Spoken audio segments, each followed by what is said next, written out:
Yeah, here we go. Here we go. Hello. Good morning, good afternoon, good evening, wherever you are.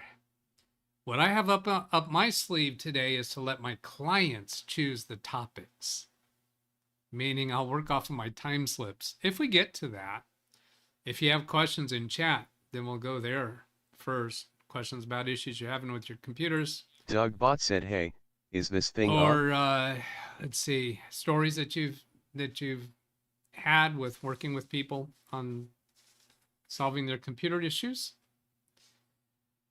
There's been some activity in chat this morning, and I think I saw that somebody has been messing around with gifting memberships. Yikes. Awesome. Thank you. Let's go pop out chat.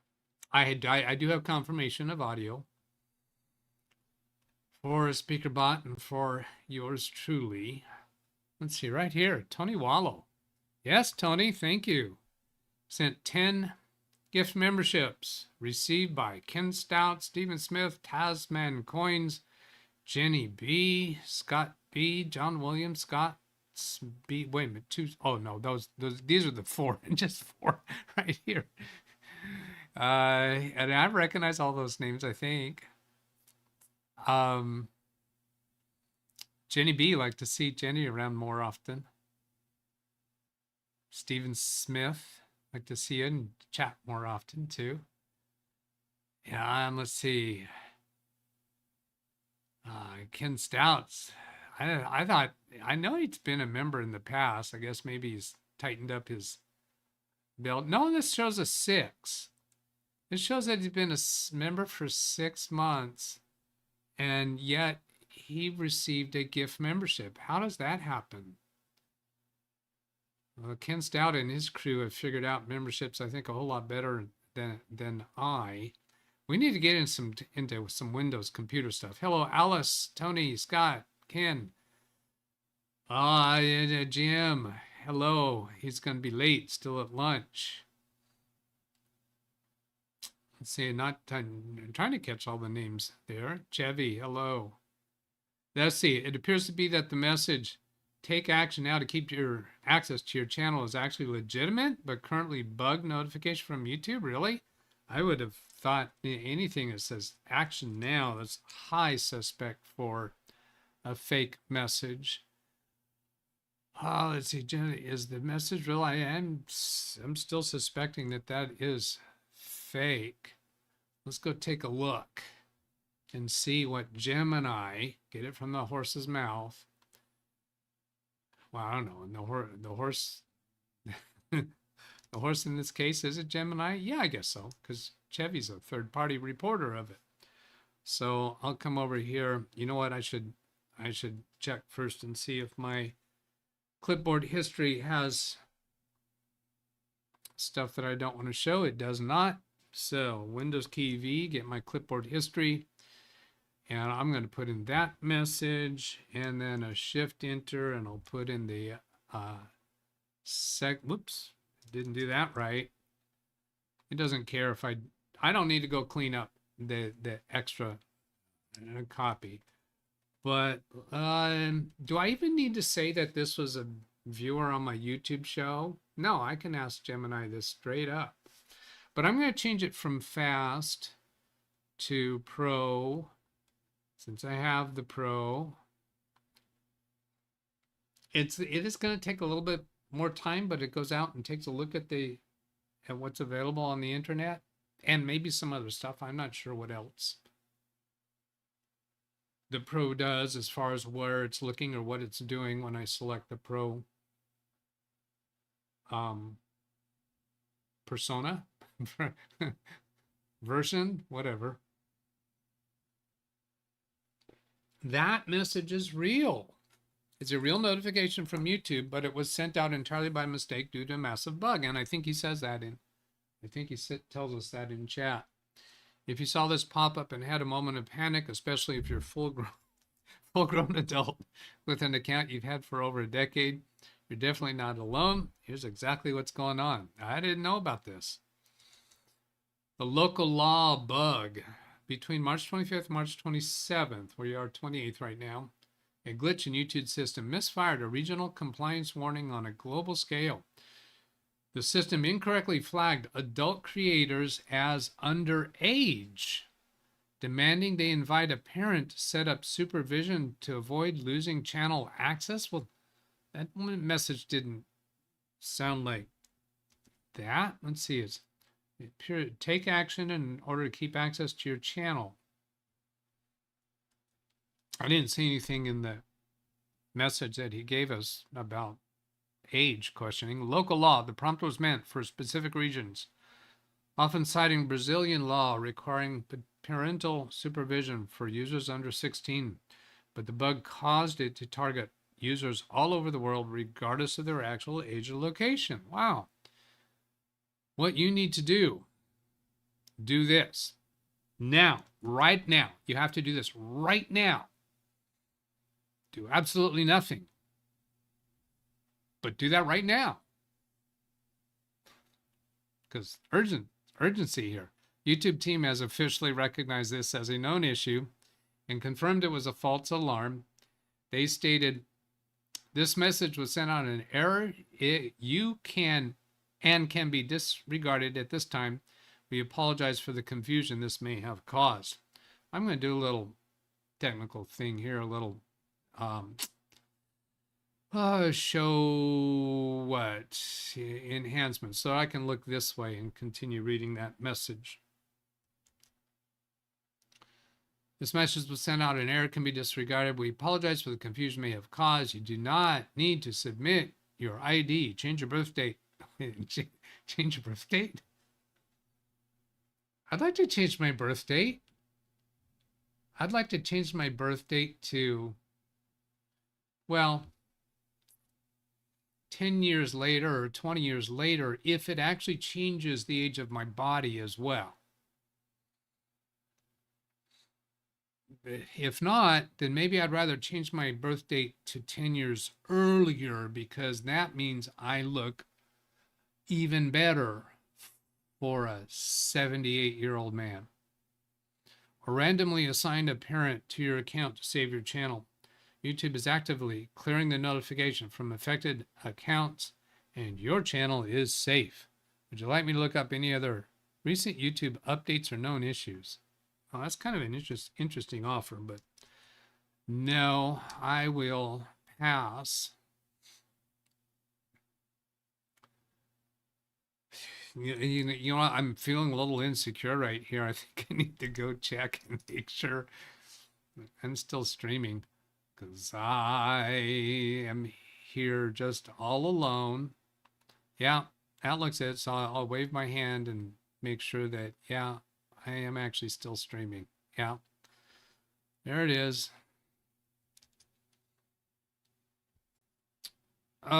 So we're supposed to do nothing. Oh, Doug, when are you gonna fix this scrolling thing? I don't even know if I jumped down or if I jumped up. No, when your membership was shut off, it never came back. Oh, when they demonetized my account, my YouTube account, my memberships got turned off, yet you still have your emblem here. So reading between the words there, Ken is saying, well, my account got demonetized. The membership was lost, and it never came back, yet this is still showing that you've been a member for 6 months and Phil for 12 months. I don't understand that. Maybe I have to go onto the Ken Stout show to get the rest of the story. Or I could ask Gemini. I was getting a message from YouTube displaying experiencing interruptions. Find out why, even though the video has already started playing. You probably dropping some frames, losing some frames. probably not too much importance, but if you find out something more about that, let us know. If you have any more specifics about it. Hello, Rand Israel, Chevy, Roger, Richard Rogers, not Roger. Okay, so Jeff Raymond, hello. I'm not going through the list on that other screen that I sometimes do, so I may be missing some names. I may be glancing over some and not noticing. Hello, Chris Garrett. Oh, I see there. Chris is telling me how to get the answer for that.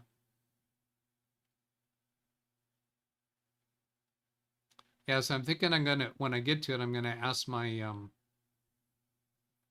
clients, let my clients determine what topics to cover today based off of my time slips. I've done time slips before, but I'm maybe this is a little different idea of how to go about it. Happy birthday, Doug Betts? No. No, you got my birth date wrong. Although he's saying that he is correctly identifying that I do have a birthday this year. Maybe it's just me talking about changing my birth date. See, you could have said happy birth date. Since I was talking about changing my birth date. Although I was only thinking about the year. If I were to change the day, make it a different time of the year, I probably could have had some birthday parties as a kid. As I was, all my birthday parties were family only because of when my birthday is. Ken said, have you heard of any larger YouTube channels being demonetized for no apparent reason? I want to hear about more. I have kind of collected ones that I have heard of, but I haven't come across that for a while. And interestingly, the ones that I did hear about and captured some information about, they went back after the fact and removed their videos that talked about being demonetized. Because when I go search for their videos about being demonetized, they're no longer accessible. Read chat, please. How much effort I need to do? Nothing. Let's see. So let's say that I'm going to leave that one highlighted. So maybe I'll be able to get back to that. That was 11:08. So I'll go see what this is. David Graham, his birthday is April 2nd. He'll be 69. I'll be 69 also later this year, which means I probably need to find a girlfriend. Oh, that joke will not get old to me.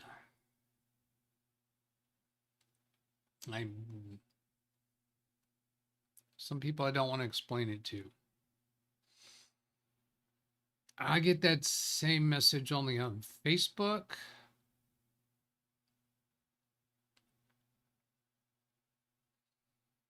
Did you just use effort and do nothing in the same sentence? Yeah. It takes effort to do nothing. For some people, that's really, really true. And at times in my life, in my past, I counted myself among those. It was difficult to do nothing. I had to try to do nothing.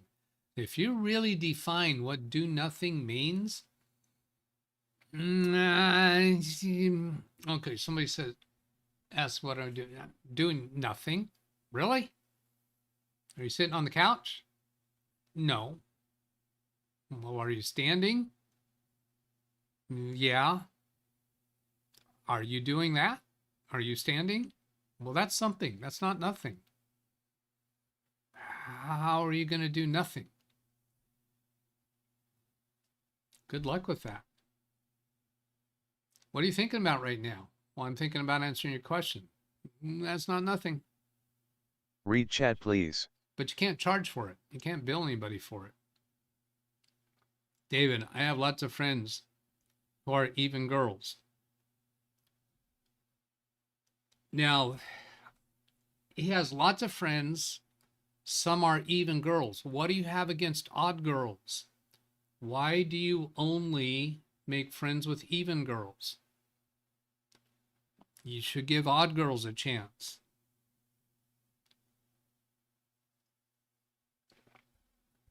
All right, when are we going to get into the tech, Doug?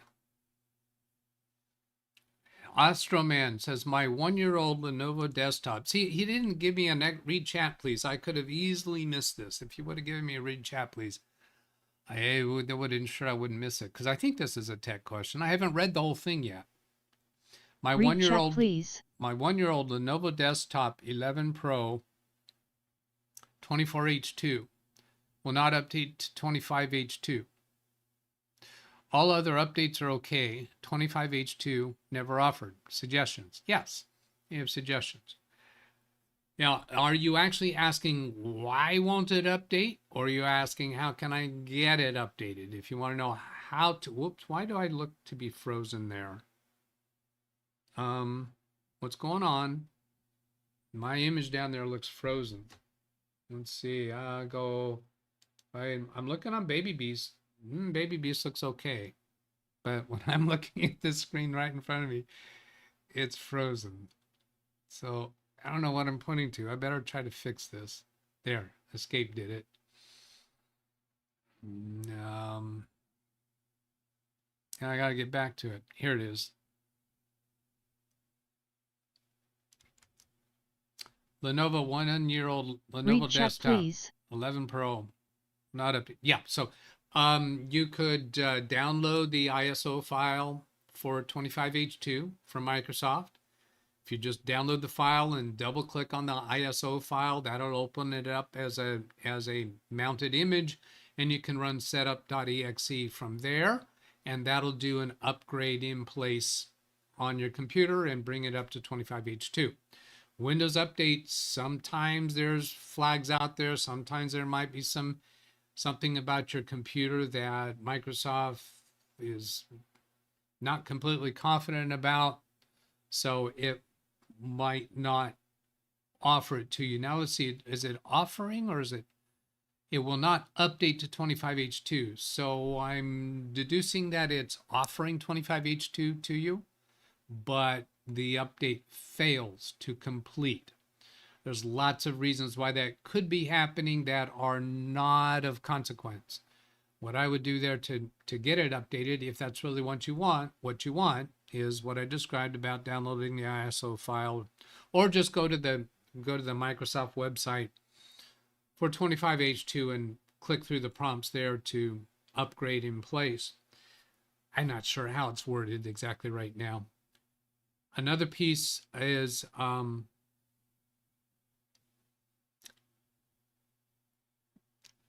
there was another piece that was on my mind, but I forgot it because I had a memory. There's a memory error. I need to run memtest 86 on myself. There was something else I was going to say. All right, what's that last read chat?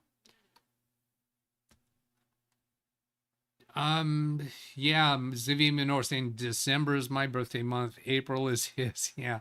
So yeah, day after Christmas for me. Yeah, that was not good for birthday parties with school friends. Everybody's off doing family stuff, and school's out on vacation. Now, oh, I know what the other thing was. I just remembered it. Oh boy, Ken, alert, Ken Stout, wake up, Ken. I just remembered what it was I forgot. Good boy, Dougie. Good boy. For those don't know, he requested that I do that on the live stream today. So I remember what it was. Well, before I did that, I remembered. Oh, yeah. Big Beast build would not upgrade to 25H2. It was offered to me, and I clicked to do the upgrade in place from Windows Update, and it failed. It did that for months and months. I think, am I on 25H2 right now? I'm not really sure, because to be honest, I'm not too worried about it. Let's see. Yeah, I'm on 25H2. I think that happened not too long ago. Let's go see how long ago. I got to get my elbows off the desk. Remember that ergonomic thing we talked about last week?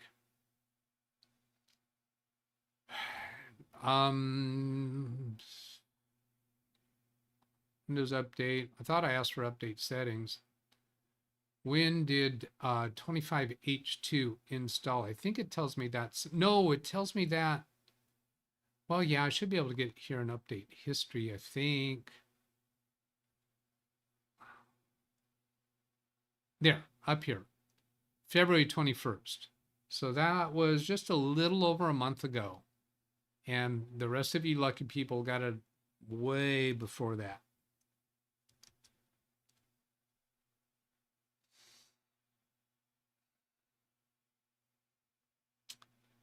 All right, so is there other stuff? Girls, yeah, I did see your comment, David.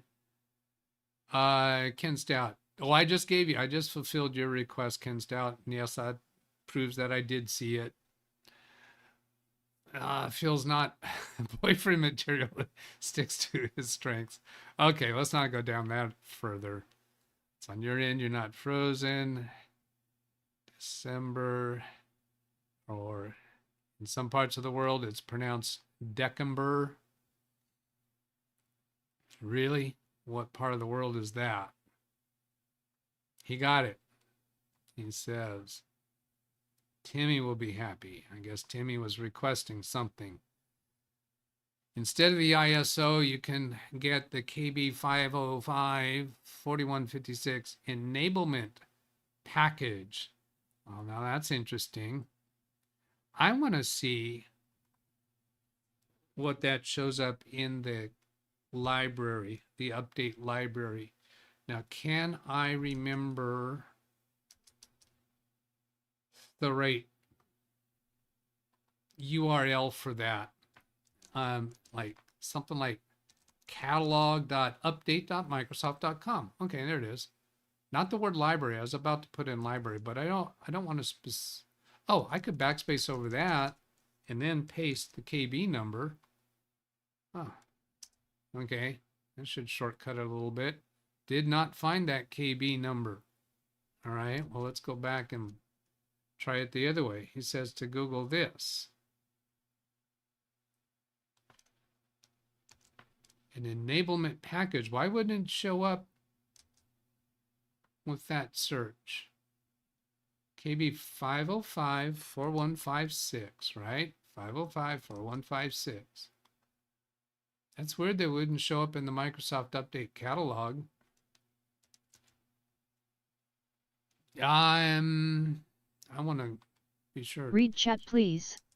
Does this. Oh, Microsoft hides it from a regular download. So it says Domain 2000. 4156, feature update. If I click on that, feature update to Windows 11 version 25H2 by using an enablement package. Interesting. 24H2 and 25H2 share a common core operating system, identical set of system features. Therefore, the new features Windows 11 25H2 are included in the latest monthly quality update for 24H2, but are inactive and dormant. These new features will remain dormant until they are turned on through the enablement package, a small quick to install master switch that activates the Windows 11 25H2 features. That's interesting. I think I've heard that before. That's not something that I would care to keep in dynamic memory. Because why? The enablement package is a great option for installing a scoped feature update like Windows 11 version 25H2, as it enables an update from version 24H2 to 25H2 with a single restart, reducing the update downtime. Interesting. This enables devices to take advantage of new features now. For version 24H2 devices that receive updates directly from Windows Update or Windows Server Updates services, devices automatically get the enablement package by installing the feature update to 25H2. That's interesting. So I'm going to ask for a little bit more about this. I'm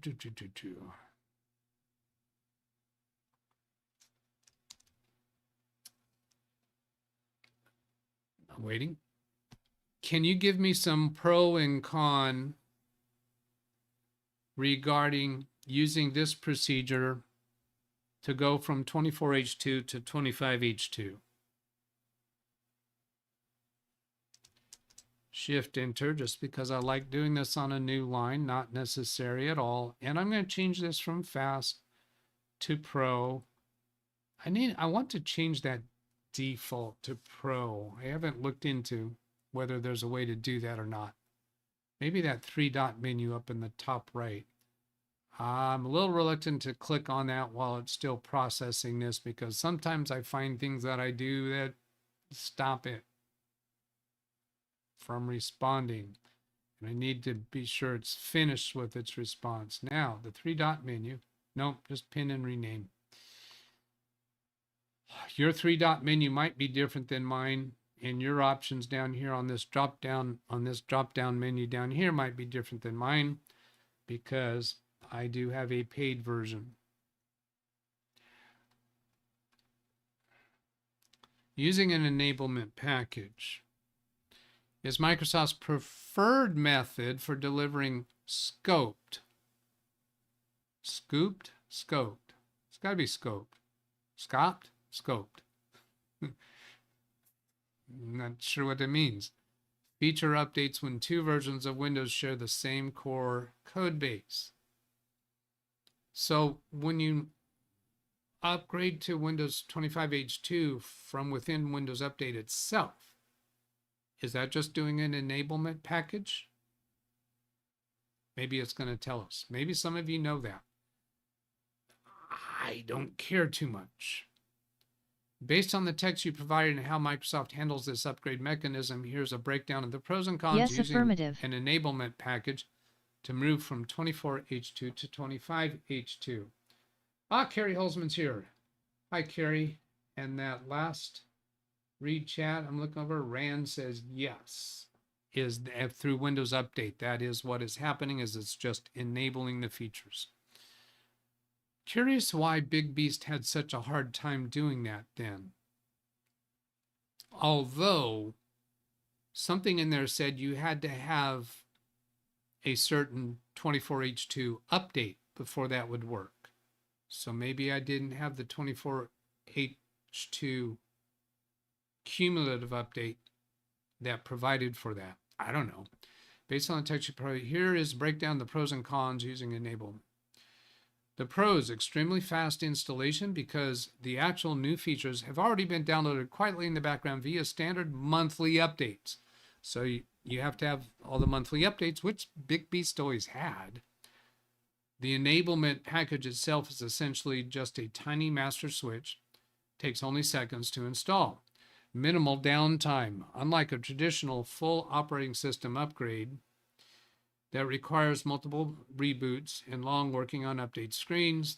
The enablement package requires only a single standard restart.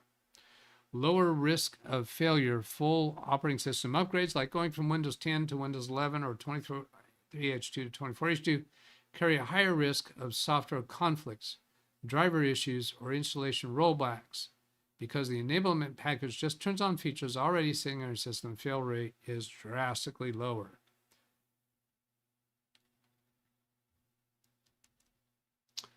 Save network bandwidth for IT administrators managing hundreds of devices. Employing tiny KB kilobyte switch over the network prevents the massive bandwidth bottleneck of pushing multi-gigabyte operating system upgrade to every machine at once.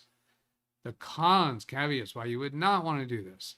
The strict prerequisites.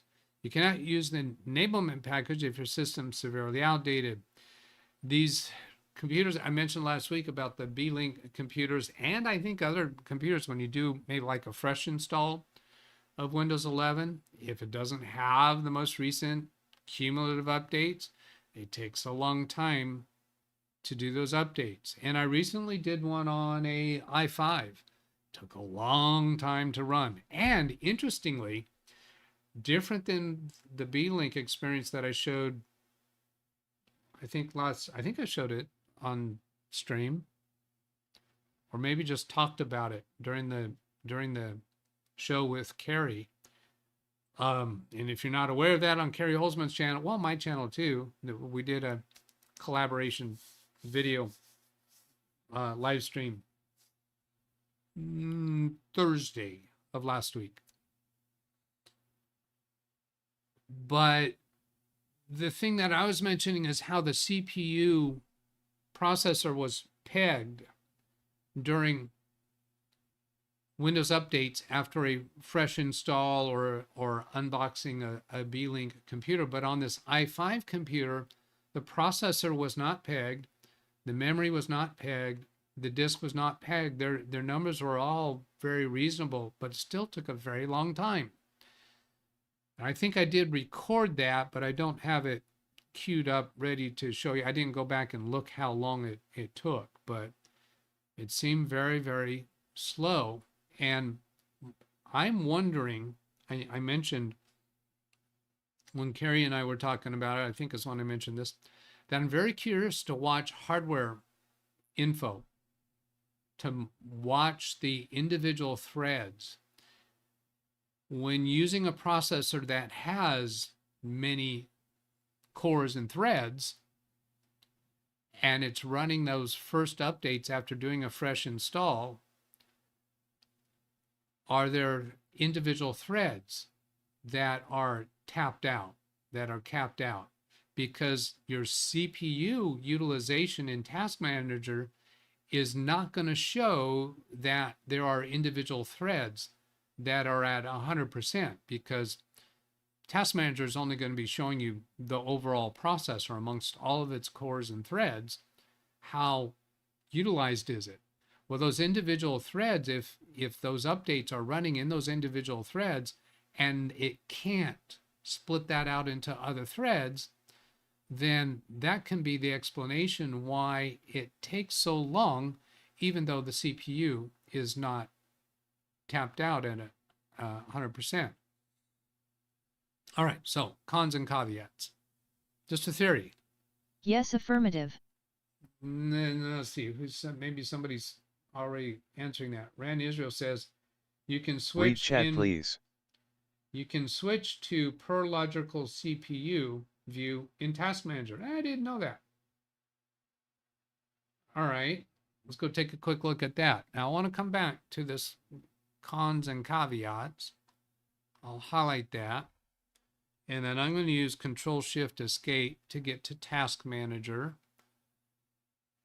And then if I go over here to Performance, can switch to cores and threads. Do I have to go to Resource Monitor to see that? Summary View. Let's click on Summary View. No, that just gets rid of the that gets rid of this part. And then if I right click and choose Hide Read Graphs, chat, please. no, that gets rid of the graphs there. So he's trying to tell me more now, I bet. He says CPU. How about double click on CPU? No, that didn't do it. You got to give me a little more than that, Ran Israel. What do you mean CPU? Trying to tell me how to go to cores and threads. Going back to make sure that's what he said. You can switch to per logical CPU view in Read Task chat, please. Manager. You're watching Ethernet. Switch to CPU. Oh, of course. I got to switch to I'm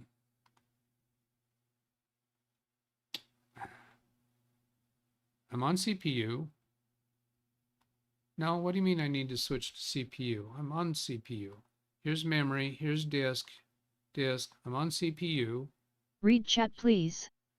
Down here shows how many threads are going on, but that's not. Right click on the graph. Right click. Oh. Oh. Ah. Oh. Oh, Doug has a new toy. I don't have to go because when I'm doing this on a new computer, I don't have hardware info, the program on the computer at the time. So seeing this here in Task Manager, oh, I like this very much. Ran Israel. Let's see. Oh, I have Task Manager pinned to stay on top. I think. Yeah, down here on settings, always on top. That's why it's staying on top.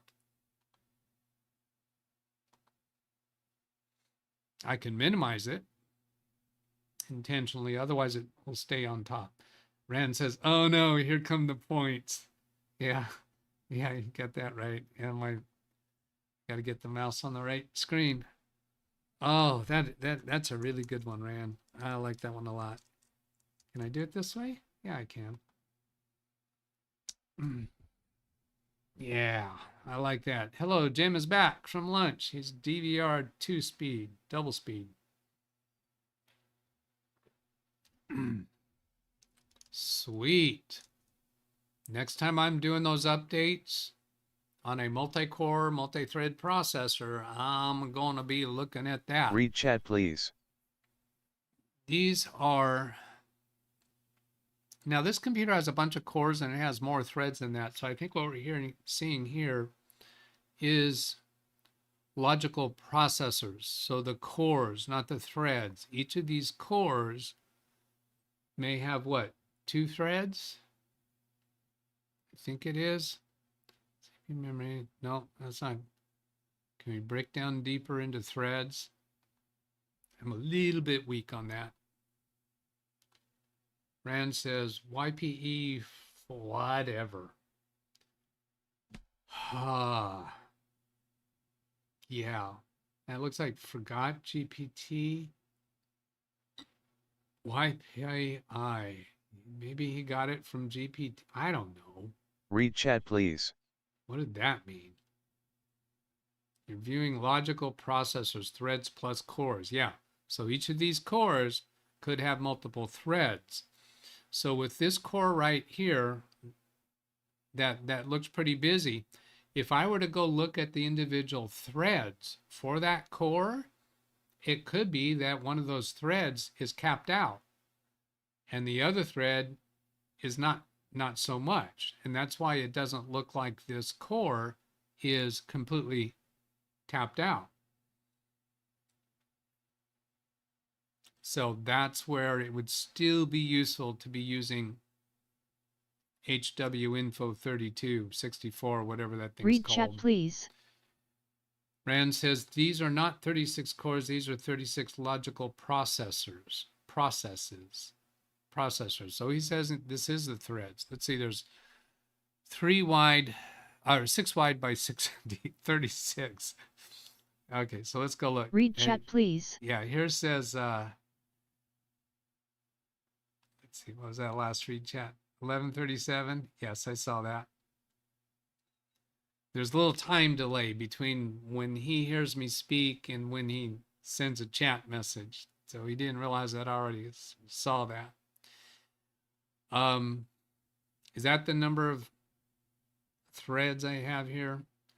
If I go here, I don't bother remembering this stuff.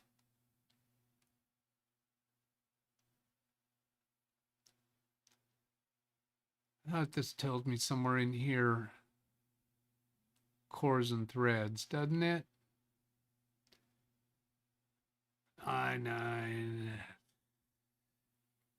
There's too much stuff to remember. I know you hardware guys that build computers and you're always Read picking chat please. one CPU over another because you're purchasing them. I don't do that.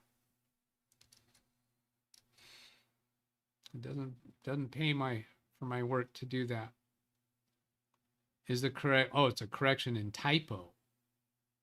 Yeah, well, you have to, I'm not going to deduce that you had a typo between 36 and 37, unless you actually specifically tell me that. 36, is it a typo Read that I chat, even please. care about?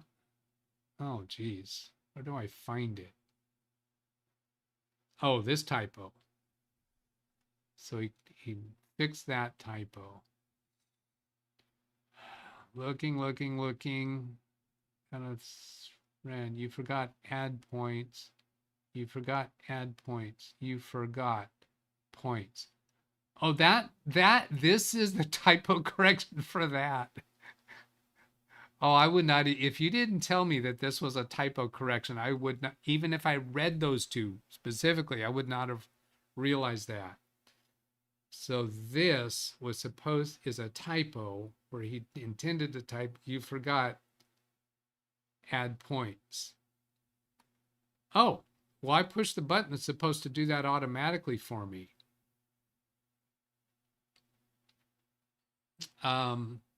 So what happened when I did that? Did it not work? Oh, okay.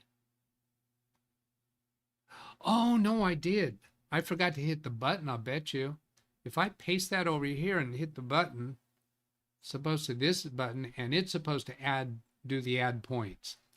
Ah, all right. Well, you know what? That deserves Rand, because Rand corrected me on what I did wrong. I appreciate being corrected. So you're going to get hit again. Let's see. I need to remember to watch and make sure that it works the way that I expect it to. That's what I need to do. Seriously, yeah, get over it. It's just points.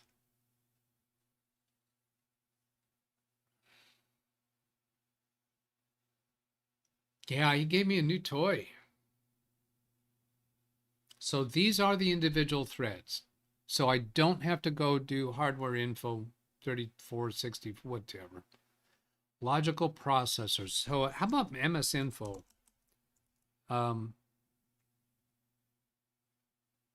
Dad didn't type, did it? Windows key, try that again. MS Info. Let's minimize task manager or task, whatever that is called. MS Info 32. System information. I guess they just never changed the name of that to call it 64 or doesn't require 60. I don't know.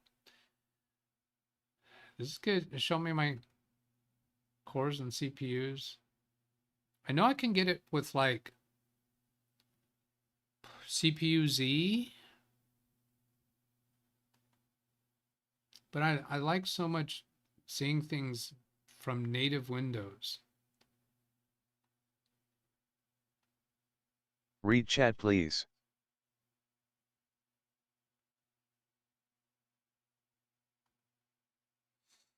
All right. What do you tell me? Device manager is a better way to do it. Oh, no, here it is. Here it is. Yeah. System information gives it 18 cores and 36 logical. So they use the word logical in place of the word threads. This doesn't get wide. Oh, yeah, it does. I got to do this on the right screen. That column gets wider. Now, double click should make it wide enough. Yeah, so I'm going to look at where device manager shows that same thing. If I go to device manager, some parts of the world pronounce manager. And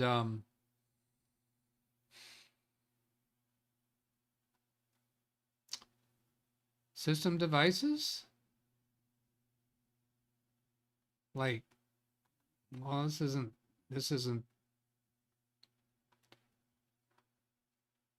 where would you go?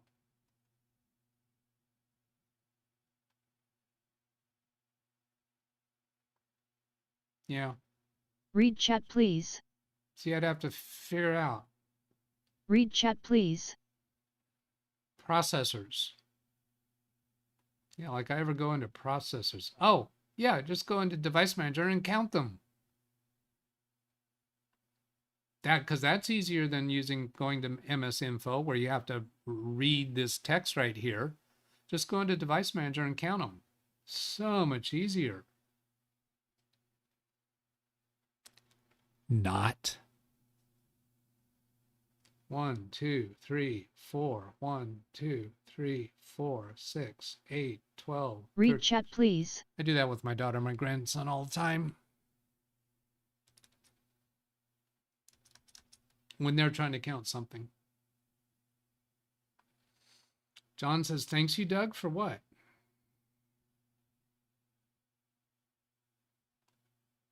Jeff's going to take his socks off for that one. All right. All right. That was a more undeniable LOL.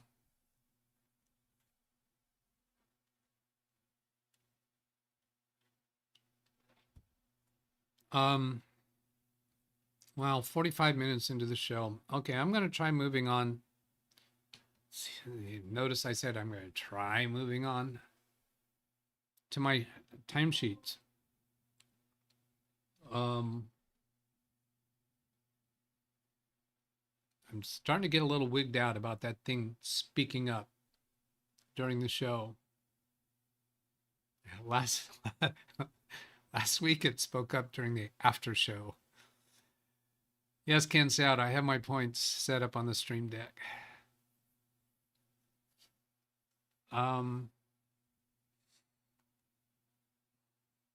See, the ideal way for me to do, I think the ideal way for me to work off of my time slips is to print it before the show.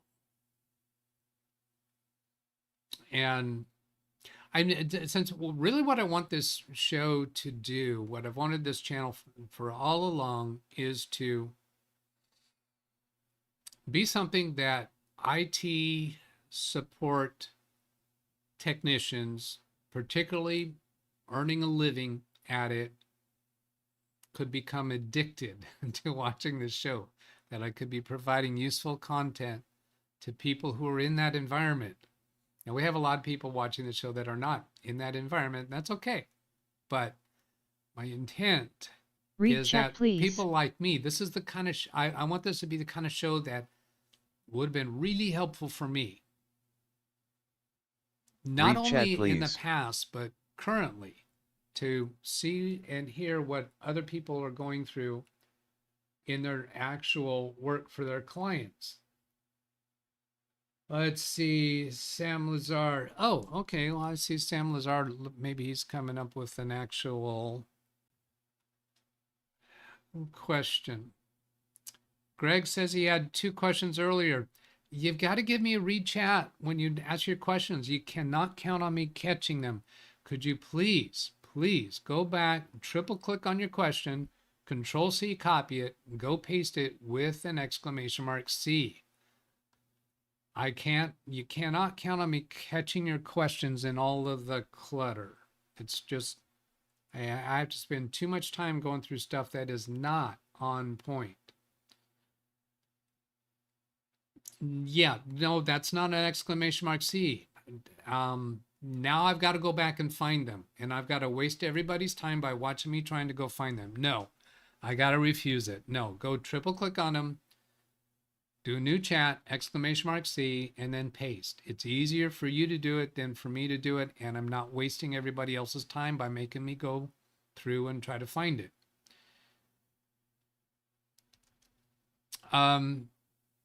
Sam Lazar, Doug, is there a market for a domain and emails, but not a website? Absolutely, yes. I have clients who do exactly that.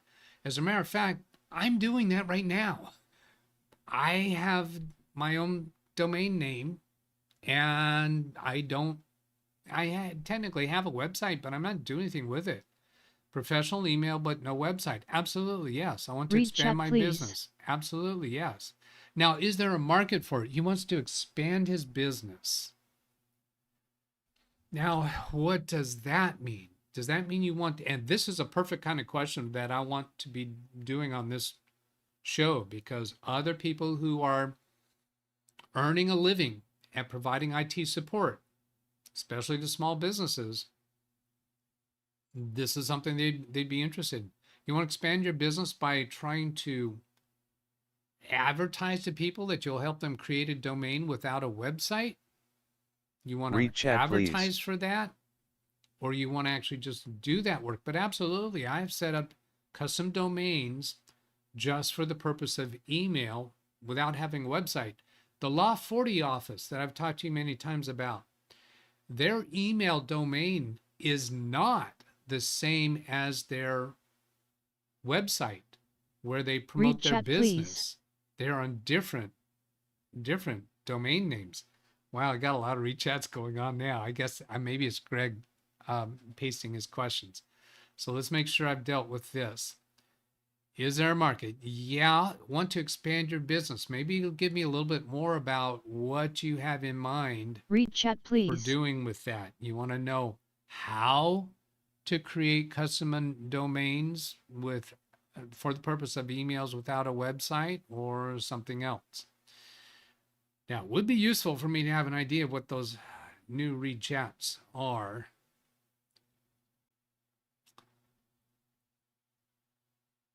Old age catching up with our hosts. Yeah. Did you? But I did, but you passed me by. You did what? You did a read chat, but I passed you by? Let's go see. I did what?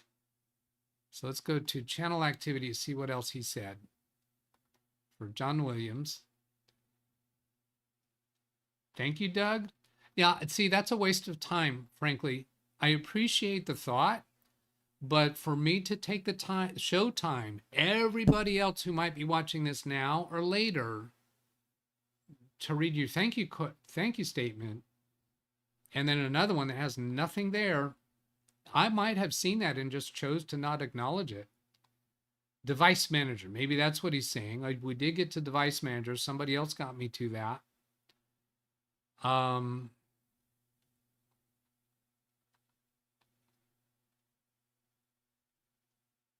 So I guess when he says I did, he means I did do an exclamation mark C, but it wasn't with the question. I guess he was just saying device manager when I was asking about the threads and cores. Now you just made me spend show time on trying to figure out what you were trying to tell me. And that wasn't really useful to people who, Read chat, please. who are doing IT for a living. Okay, so now let's see what other read chats I got. Have you created a prompt for AI to reduce the crap that even Gemini is shoving out these days? I have some prompts, and I've showed you somewhat about them in some number of shows in the past, but I haven't been doing those so much recently. One of the things that I do to deal with that is using the paid version of Gemini and using the higher level answers instead of the quick, because the quick answers gets me more general deductions and general conclusions, and I would call that crap, waste of my time. So I'd rather do some deeper thinking and deeper research to give me better answers. Have you created a prompt for AI to reduce the crap that even Gemini, and you got to define crap. Sometimes I tell it, don't tell me, I'll take a screenshot of a bunch of choice search results from Amazon, or also from my grocery store, because I order my groceries and they're delivered. So I'll search for something, do a screenshot of and tell Gemini to choose from here. And I'll tell it sometimes, don't tell me about the bad choices. Just tell me about the top two. Don't give me extra conversation. I just want the answer. So I'll do that kind of thing. You can craft your prompt in any AI to help reduce the amount of clutter that you have to read through. And I'm not quite Read sure if chat, that's please. what Greg is referring to. And I think that's when, I think you did the paste there. And so you did what I asked you for there, Greg. So I've kind of felt a little harsh when I was asking you to do that. So I'm going to give you some extra points to just say thank you for being a good sport and doing that for me.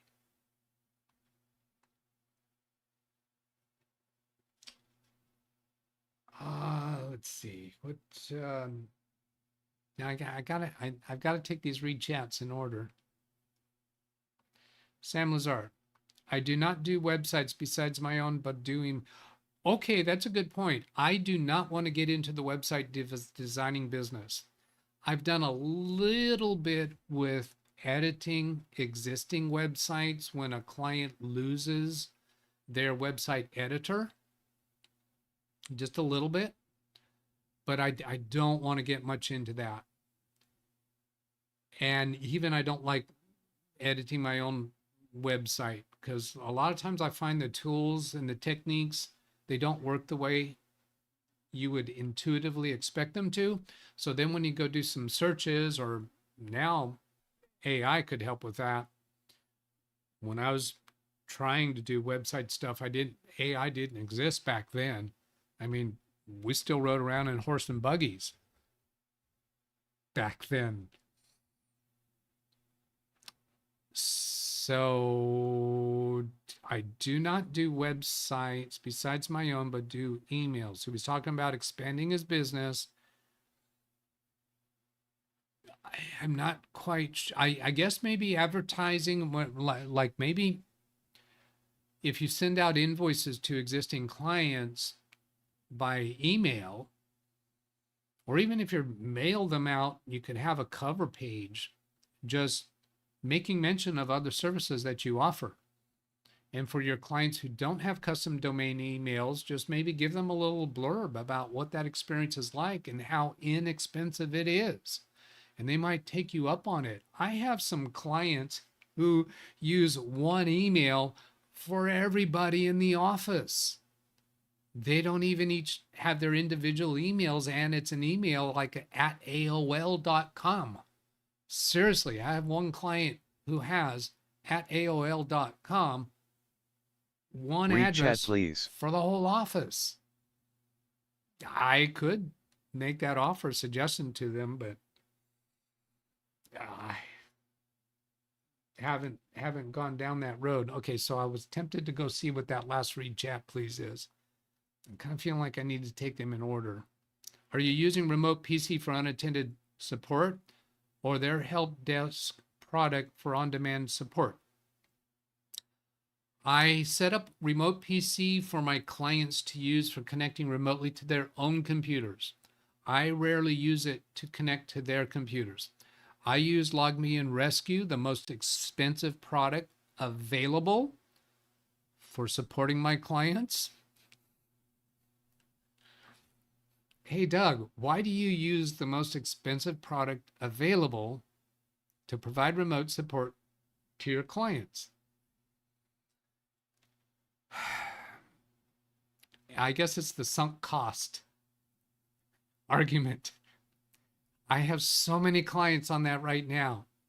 The amount of time, and if I were to value my time at what I actually charge to switch those over to a different product, it would be very time consuming. Nobody would be paying my charges for that, although I could, I suppose, bill my clients for it, but I feel a little bit creepy about doing that. Read chat, please. However, there's another piece. LogMe and Rescue allows me to provide remote support to telephones, to cell phones. I can connect remotely to somebody's Android phone. Now they have to initiate the connection, but once we install the app on their phone, it's a one touch and then they put in a 6-digit code. And then I can provide remote support for their cell phone, and I can actually control an Android phone remotely. For iPhones, I can't control the phone remotely, but I can view it remotely. We install the app on their phone. They touch the app to open it. They type in a 6-digit code that I give them at that time. And now I can watch their screen and talk them through what to do. I'm not aware, I don't think Remote PC can do that. And I don't know what other programs out there, remote programs out there can do that. So I pay even extra on top of my LogMeIn rescue to do that. And I'm very reluctant to let go of that. Now, let's see, back here. So these are great. These are great questions. Thank you. You know, and I should be, but I got a technique in mind to get rid of this scrolling so we don't have to do it this way. I'd really like to get to that point. And that was 11:51. Let's just throw Greg some points there for a good question. Let's see, I don't think I did that with Sam. I should do that with Sam too. Whoops. Now see there, Sam hasn't been in hasn't done a chat recently, which means he's not learning if he's not earning 50 points per minute anymore. And let's see, which one did I do? Yeah. Did that work? Look over here. Yeah, that worked. I don't want to scroll down to that from here. Oh, really? Lawn Dog not here. Well, Lawn Dog, we missed you. If you watch later. And here's Sam saying, I do know about creating domains. I thought you did. And for anything with a .com, .au, or .au, you need an ABN, Australian business number. Without an ABN, you are not using AU. Oh, interesting. So that's an extra hoop to jump through. Is it expensive to have an ABN number? Just curious. Now, something that you may not realize, .com, there aren't many 3-character .coms out there available. I'm probably none anymore. To do a 3-letter .com address, they're probably all taken. How about a 4-letter .com address? Now I'm saying .com, I'm not saying .com.au. That's different. But I have a 5-letter .com, and it wasn't until sometime afterwards that I realized how special that was. But LWTDB.com, I own it. And I think if somebody would try doing this, I think if you send to DougBetts at LWTDB.com, I think it'll come through to my email. It'd be interesting to test that if somebody wouldn't mind testing me that, and then let me know that you did it. And I'll go look at my email. All right.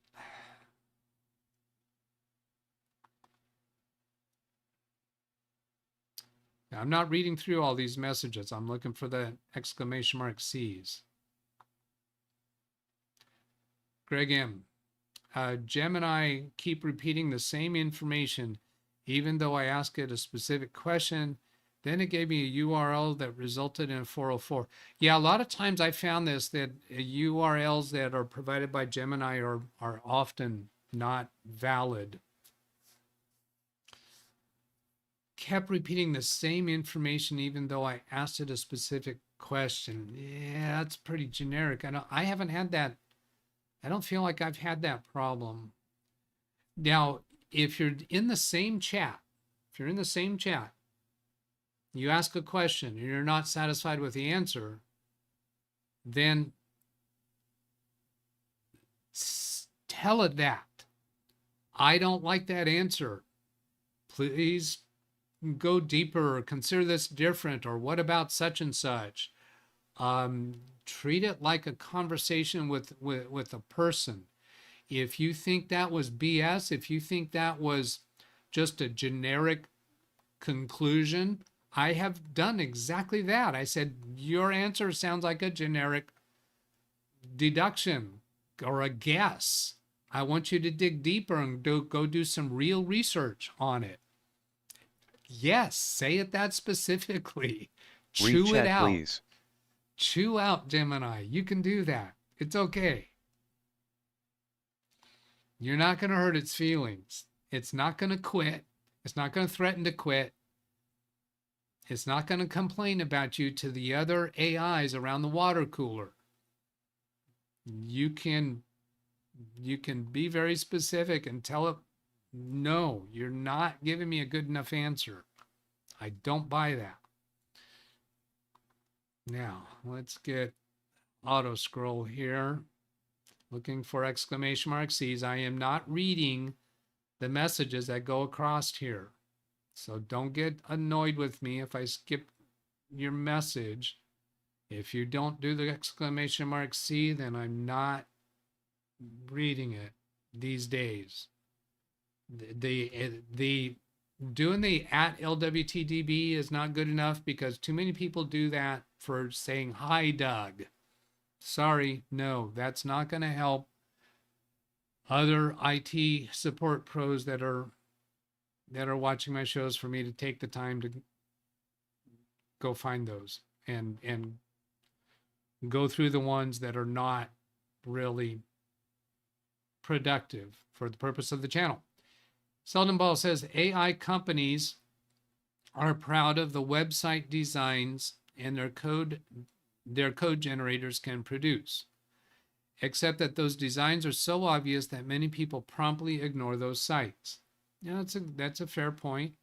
So the AI companies are proud of the website design. So if you're going to give a prompt to an AI, tell it that you want it to look different than the other AI produced websites. Tell it what you want.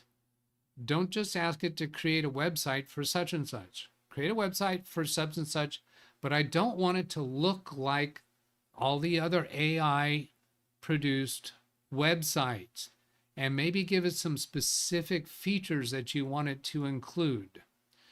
So pull it outside of its default way of working. Let's see if I've covered everything that comes to my mind with that comment. AI companies are proud of the website designs, their code generation. Now, this could be a website hosting company that has an AI website design tool. That would be different than going, for instance, to Gemini or Claude.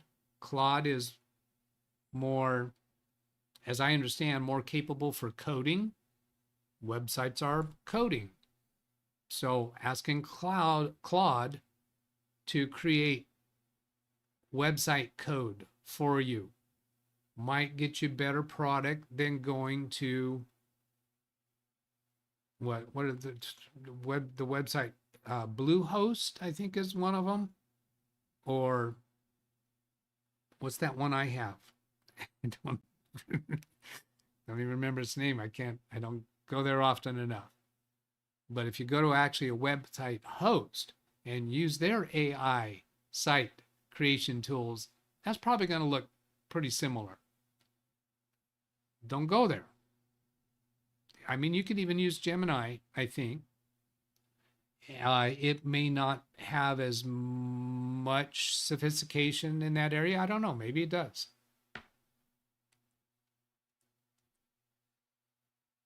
All right, looking for exclamation mark C, Greg M. Oh, it jumped on me.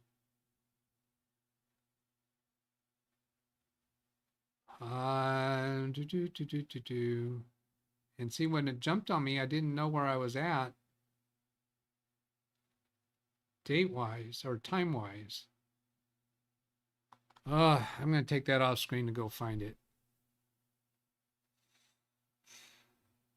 That was Greg M. So I'm looking at his channel activity to find that exclamation mark C, and then I can see what it was.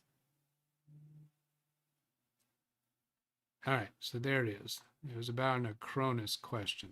So I'm copying that Read part. chat, please. This doesn't tell me what the time was. So then I can come back here, do a Control F and paste that thing that I copied. So that got me to it. And currently, I'm not jumping around to brand new read chat pleases because I'm trying to catch up with these in order. I've been using Acronis Cyber Connect on occasion, but they may be end of life that product. They may be discontinuing that product. I've been using Acronis Cyber Connect. I don't really know that product. I'm pretty sure that it is a capability for virus scanning as a backup is running, or actually it is just an antivirus product itself. And there's not actually a question there. Read chat, please. So I'm not quite sure what to do with that. And he may have already clarified the question, but again, I'm trying to take the read chat pleases in order so I can get caught up. Because I love this that I'm getting more of them. There's an orange, which I said I wasn't going to do those, but I can tell this is a question. Have you ever thought of giving a tutorial on the setup and usage of the Stream Deck? Thought of it? Yes. The conclusion is no, I'm not going to do that. And here's why. Here's why. Yahoo. Read chat, please. What have I learned from the Yahoo experience? There was something else too. What I have learned from the Yahoo experience, and this is why you're not seeing me do edited videos anymore. Edited high search result specific topic videos are a great way to increase the number of views. It's a great way to increase the number of subscribers. That's why I don't want to do that stuff. Read chat, please. They're just coming in. Doug, if they'll produce more views and more subscribers, why does that make you not want to do them? I have answered 3 or 4 questions that came in about Yahoo email this week, and I'm not giving you the detail about that because we are Yahooed out and they are not attracting the right viewers. They are not attracting the right subscribers. I want more views. I want more subscribers. Yes, but I want the right views. I want the right subscribers. And the right views is people who are earning a living providing IT support to small businesses.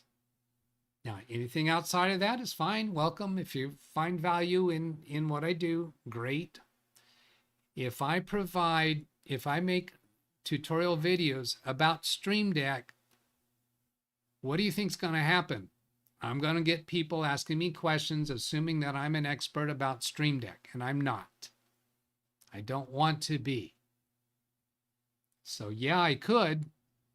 What I'd rather do is respond to specific questions about Stream Deck during live shows. I'm not going to change the title of the show to say it deals with Stream Deck. Because when the whole video isn't about Stream Deck, then I get rude comments from people who think I wasted their time by titling a video for something that I only spent a small portion of time on when it was a live stream video. So it's the wrong kind of people. I don't know how to find the right kind of people. But making more videos on specific topics that get a lot of views and a lot of subscribers off of it is not a good way to go. That's why I'm not doing it anymore.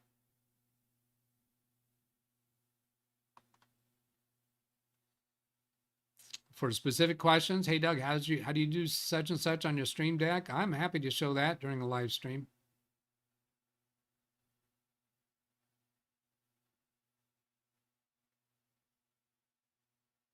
Although that isn't all that specific for people earning a living providing IT support, because most of them are not going to be providing support for Stream Deck. Stream Deck is mostly content creators. Read chat please. So is that the right way to go? Yeah, jury might still be out on that. I can see some interesting things here once in a while, but here's a read chat from Tim Cruz. Which AI is the best, like Chat GPT or AI Grok made by X? I am not an expert in AI, in all the different AI products. It's not worth my time to go jump around from one shiny object to another. Read chat please. They all have their pros and cons, their upsides and downsides. Now let me show you how to answer that question. What I really can do here is show you how to get a good answer to that. I just did a copy of that, and now guess what? We're going to go ask an AI that question. Where is it? Oh boy, I don't want to bring up my QuickBooks screen by accident, do I? Oh, there it is. I better go close. Well, I had that open so that I could go to my timesheet. But anyway, go to new chat, and I'm just going to paste that question. You could try this same, whoops, that's going on. I'm going to stop that before it finishes. And I'm going to change this to Pro and submit it again, because I want it to give me a more researched answer. And I've done this, and I've asked it, what's the best AIs for me to choose, or which ones are good to choose for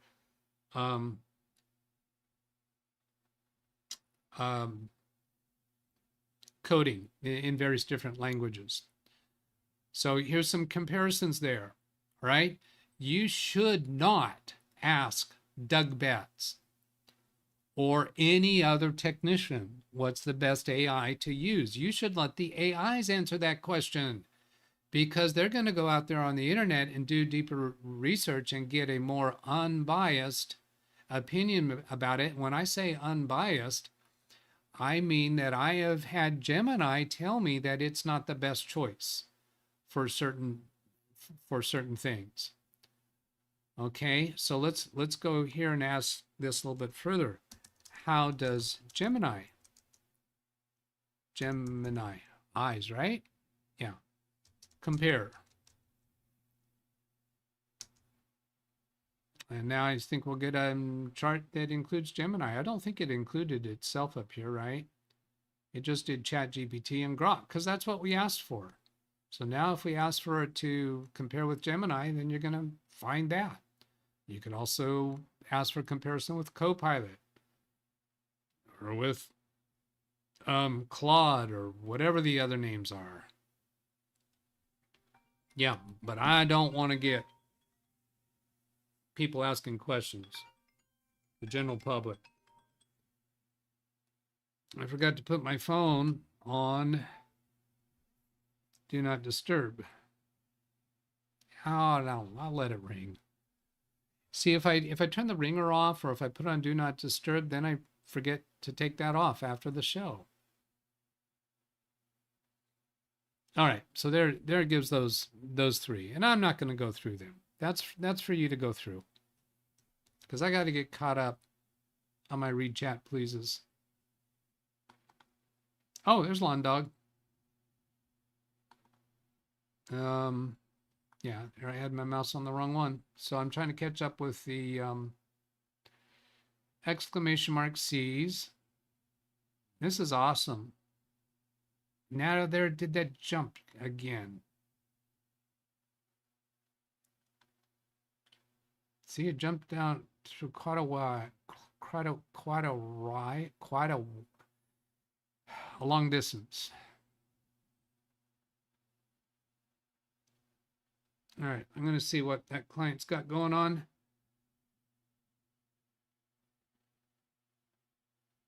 Okay, that can wait.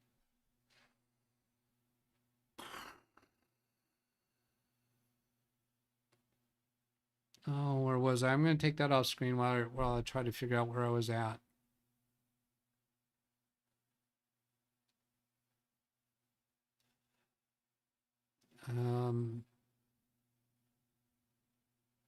Oh, I got to do this coding project that'll make this so much easier to do. There, that's where I was at.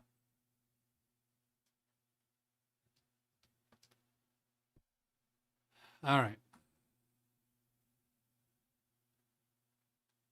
Yeah, William's office says, let's not read chat. I hope you mean don't read all the other stuff, but if you mean don't read like these exclamation mark C's that I've been asking for, if you want me to stop doing that, you need to go watch a different show. You are not my target audience. If you don't want me to read now, getting this off screen, yeah, so I'm not you don't have to see this over the video. Yeah, I do have plan in mind to get rid of that. Sam says, the only other time I've ever assisted someone with a website is my physiotherapist. She decided and started to use Wix. A month later, told me I am her IT tech. So that's how you became her IT tech, is by helping her out with something. Yeah, that's a good way to get a new regular client, by helping out with something, even if it's outside of your normal work. Now, what I would tell them in that instance, if somebody asked me to help them with something that's not Read my chat, normal please. thing, I'm going to tell them, look, that's not my normal thing. I may not be as efficient about it. I can't work for free. So I'm gonna have to charge you for the time. Let's see, if you're not sure if this is going to work out well, let's do a portion of the project. If you don't think it's worth going, then we'll stop there, and you're not going to owe me more down the road. Or maybe even you say, look, I'll go with you this a little while on spec, meaning if you like the results, you pay for it. If you don't, you don't, but you need to have that conversation. Don't just step into it unsure chat, of please. how you're going to go about billing. You need to become comfortable talking about billing up front if you're having trouble with that. I do assist my physiotherapist from time to time. Now I want to get her a .au domain and professional emails. The worst is here is a free ISP email and a professional website without a .au domain. So I think what he's saying, the worst thing a business could do for themselves is to have free ISP mail, like @ and then your ISP name .eu or AU, and have a professional website that has a .au domain. What? Yeah, I don't think you've expressed yourself very well here, Sam. The worst here is a free that what I'm understanding you to say there is the business that has a @ISP name, domain name, and they have a professionally created website that has a different .au domain name, but they don't have their email on that domain. You cannot create email addresses for that domain name that their website uses unless you can get access to that to the domain name itself, to whoever hosts that domain name. You're going to have to be able to edit that domain name or have the cooperation of the professional website designer to have them edit the name services, the DNS for that domain name. You can't independently go create email addresses with their private domain name, their custom domain name. You would have to get the cooperation of the website designer or get them to authorize you as a, Read chat please. what do they call it? As an admin on the whoever's hosting the DNS, whoever's hosting that custom domain name. Now, see, what's going to happen with my plan for improving how I do this bit here is that as I'm talking about a specific subject, if somebody comes in with a read chat, please, that is a response to what I'm talking about right there, I want to get that right away. But if I go divert to that now, that's taking my time away from, possibly away from the topic and jumping to another topic and jumping around. The new design that I have started it's not very far along yet because I don't have a lot of time for it, would be so that you can do it wouldn't be an exclamation mark C, you'd be able to do an exclamation mark, and it's probably going to be a number for which topic you're responding to, so that if you're responding to the topic that I'm talking about right now, then I will see that message right away. And then when we move on to another topic, I'll see all of the chat comments regarding that topic without having to go through all this other clutter. Oh, I want that so bad. I know how to do it. I just got to make the time to do it. It'd be so much better than this crap.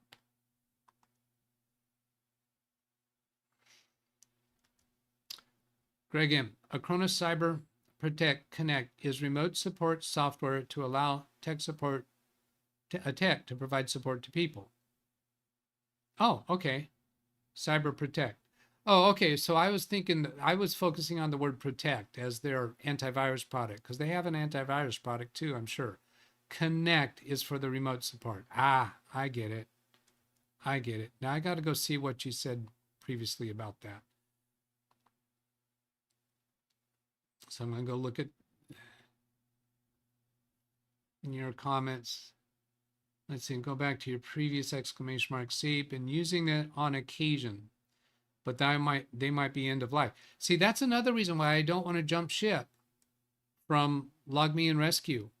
I have high level of confidence that they're not going to shut down. Remote PC, yeah, I don't have that high confidence that they're going to stay there for a long time. Read chat please. And I don't have a high level of confidence that they're not going to jack their rates up like Log Me and Rescue did. I'm paying probably 4 times as much now as when I started with them. It's crazy. See, now that last read chat please might be on this topic, and I'd want to see it now, but I'm not set up for it yet.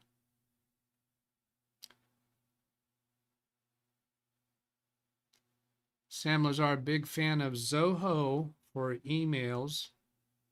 I use Zoho for emails, mailing groups, website, and accounting. Okay. Not very familiar. When a client asks for a custom domain, who would I set them up with? It's going to be Google or it's going to be Microsoft. If it's Microsoft, they don't actually host domain names themselves. They have a partnership with GoDaddy. So it's GoDaddy setup. I always use Google's going to be the host or GoDaddy's going to be the host. Because they're big, I know they're going to stay around. Now, but Microsoft, what did they use? Somewhere along the line, I think they changed to GoDaddy as their preferred host. I have clients who have domain names that are hosted with other services. For instance, I have one where they're hosted with, I think I'm saying this right, Network Solutions.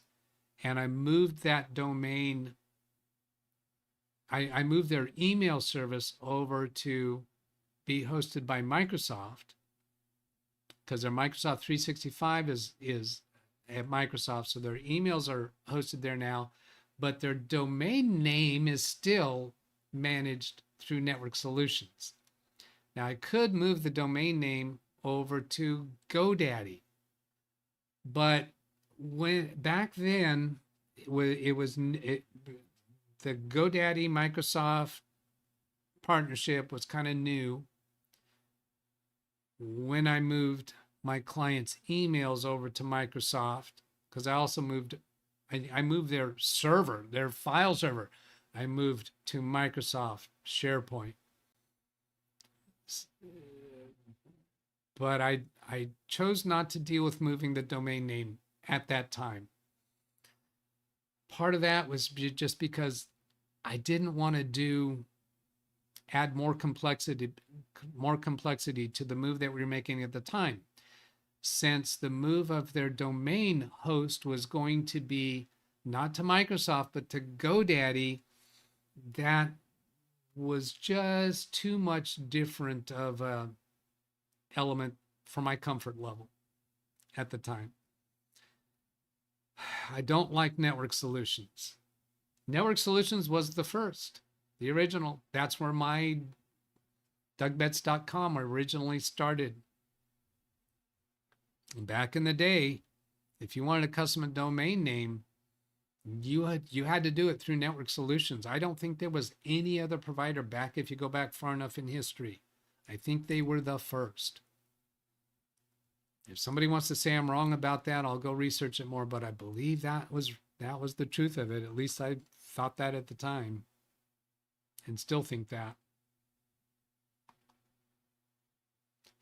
Okay. Controls, !Cs. You are an expert. Then it did that jump again.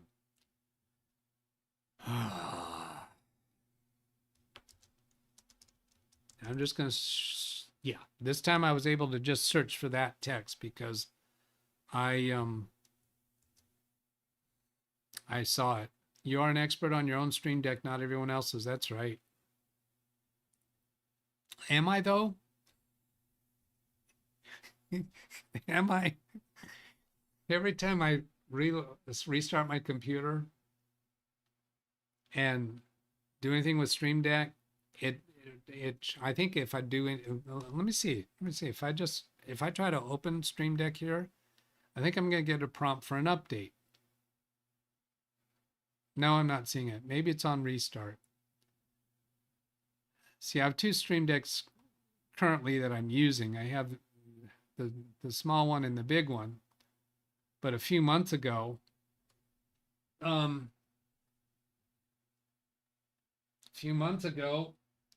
I bought this one. It's another big one, which I'm going to need once I get this extra capability configured. I thought I was close to configuring it. And that's when I got so busy, when I had to drop the 6 days a week. So yeah, I'm going to have 3 Stream Decks.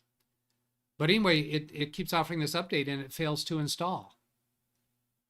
If I'm an expert on my own Stream Deck, wouldn't I have fixed that by now?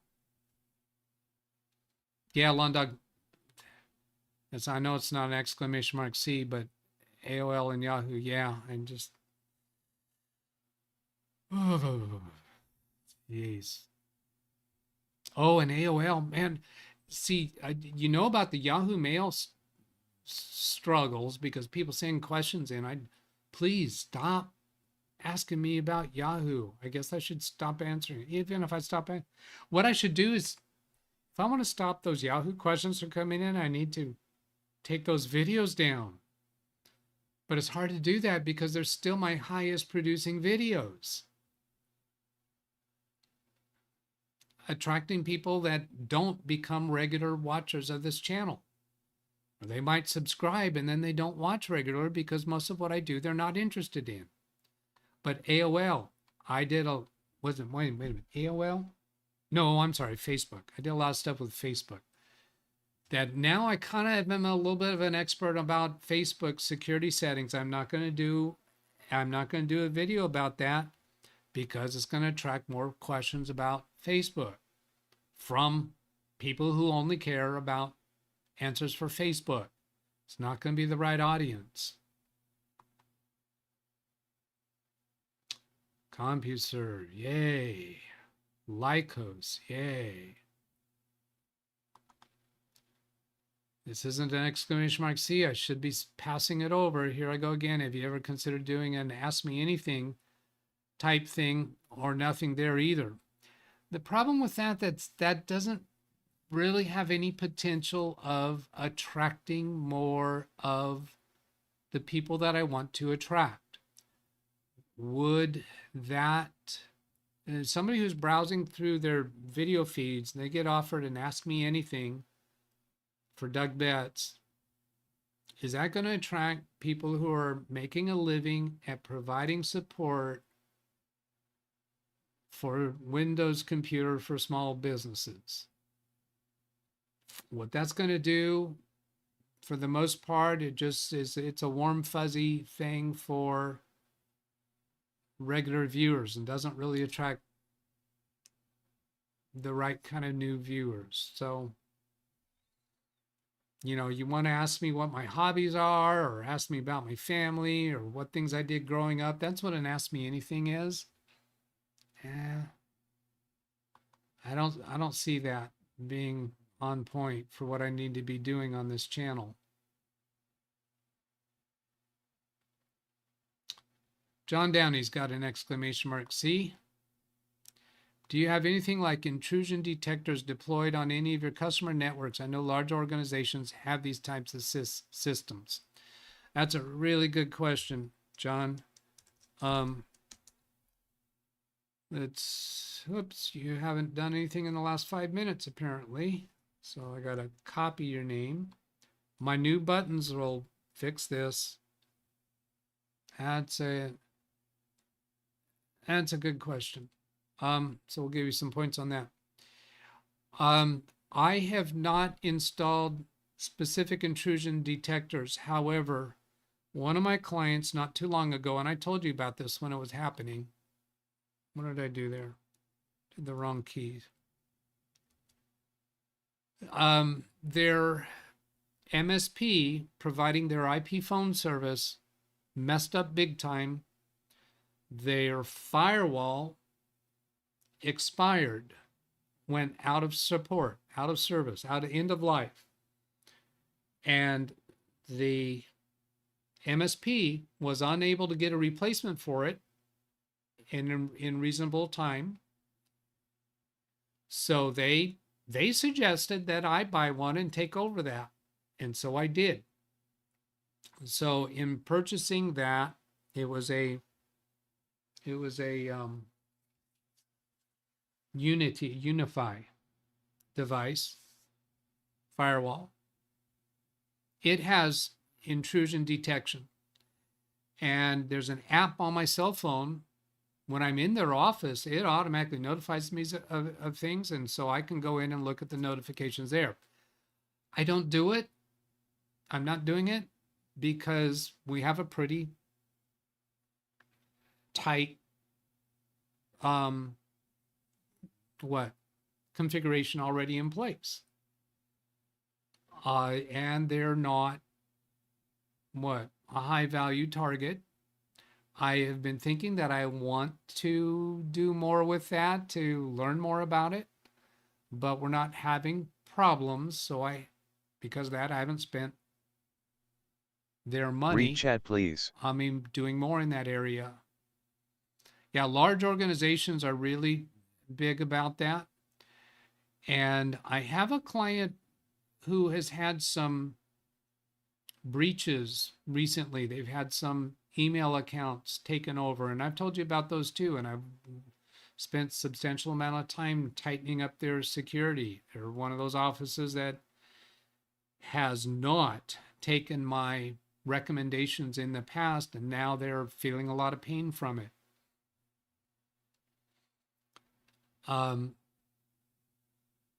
And what was the intrusion detectors for them is when they get people calling them saying, hey, why did you send me this email? Or they're getting emails bounced back to them saying undeliverable. That was the intrusion detectors. It's not really what big business, large organizations refer to as intrusion detectors. But I'm expecting that to become more and more of a thing for me to be more and more involved in. Just because I think that's where the criminal IT people are headed, to do more of that. Sam Lazar says, I've been assisting my physiotherapist for years before the website. She does pay me. Great. And I have got a number of clients off of vendors that I pay services for. So that is a good place when you're having an interaction from someone that you're paying them for services. Yes, letting it slip in there. What you do for a living is a really, really good idea, unless you think they're really cheap people that aren't going to pay for services. Sam Lazar, what I am saying is doctorwho@gmail.com compared to john@doctorwho.com.au, the one with the professional email. Yeah. So if somebody has the professional email, that's a far more effective promotional. If they hand out a business card or somebody asks the email address for the business, and if you give an @gmail.com, that is not impressive. That does not sound like a business that is technologically current. I don't want to say literate, because business people don't have to be IT literate themselves, but wearing long pants in the business world, you should have your own domain name. That is a professional image. @gmail.com, not good. Even worse, @yahoo.com or @AOL.com. Oh my gosh. Yes, it looks better. Not just looks better. It's not just a visual thing. It gives a better impression. And I know that's what Sam means. Gives a better impression that you are a business of substance and you kind of know what you're doing. Sam, lots of Australian ISP is either not allowing new email accounts or they are selling emails off to another company.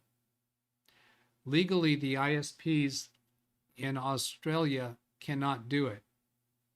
So Read chat, please. Australia has tightened up, I'm deducing, on who can provide email accounts, and it's probably because of the difficulties that happen with email. And I'm guessing they want email companies servicing emails that are going to do a better job of getting rid of the criminal activity and the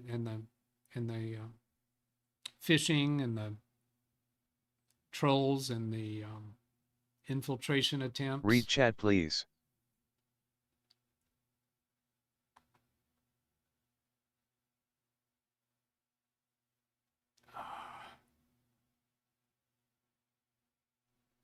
All right. Man, I just, what am I going to do?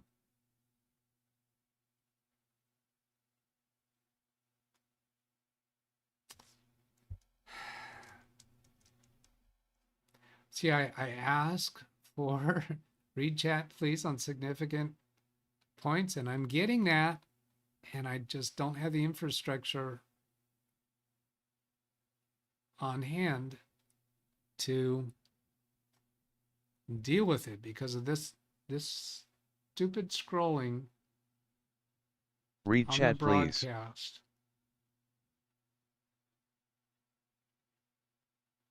Now, let's see. How about if I click this down the bottom right corner, my mouse is just clicking down here because when I get close to caught up is when it's going to do that jump. Am I close? I'm not really close. Looking for read chat.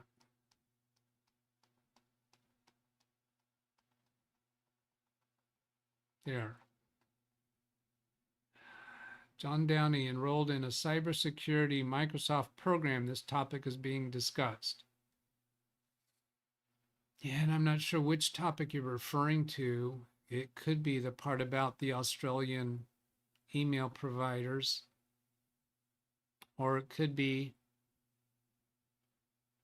about the email account takeover that my client experienced and the tightening of their security that we've been doing lately. Oh, I'm caught up. Sam Lazar. Read chat please. Free email looks like a hobby or not stable. Maybe a free email the business may not last. And that would be for potential new customers of the business. For existing customers, not so much. If a business like, okay, my chiropractor, and he's given me permission to talk about him on the show. He has one of those generic looking email addresses, but he's not advertising his business through email. His clients come to him mostly referred by law offices that he's done business with for a long, long time. So he's not really trying to promote his business more. And if I tell him, hey, you can promote your business better if you had a custom domain name, he might say, well, not really trying to do that. Or that's where am I going to do that at? Anybody that does a little bit of research on his business can easily see he's been around for a long time. And the number of credentials that he has, yeah, nobody's going to mistake him for a hobby or not stable. Selden Ball, my impression is that many scammers purporting to be professionals use Gmail. Yeah, certainly. A lot of emails claiming to be from Microsoft use Gmail. Another reason Australia ISP not allowing new emails or selling off is too expensive. Yeah, it's too expensive for the ISP to operate email services.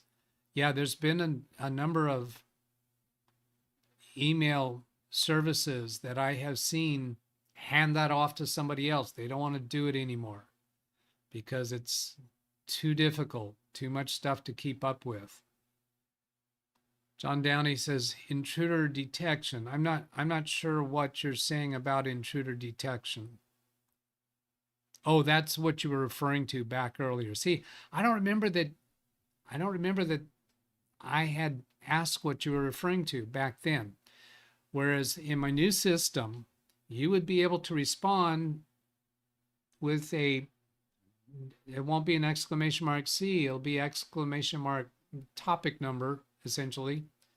That'll say you're responding to the topic that I'm speaking about right now. And that way I'll be able to realize more likely why you said intruder detection, why that came up. 10 minutes left for the show. So, doesn't make sense to go to my timesheet, but there was, let's see, what did I Read have? chat, please. I had a client who, so we had a big deal infiltration kind of thing recently. Oh, Zavim Manor says check mail. Thank you.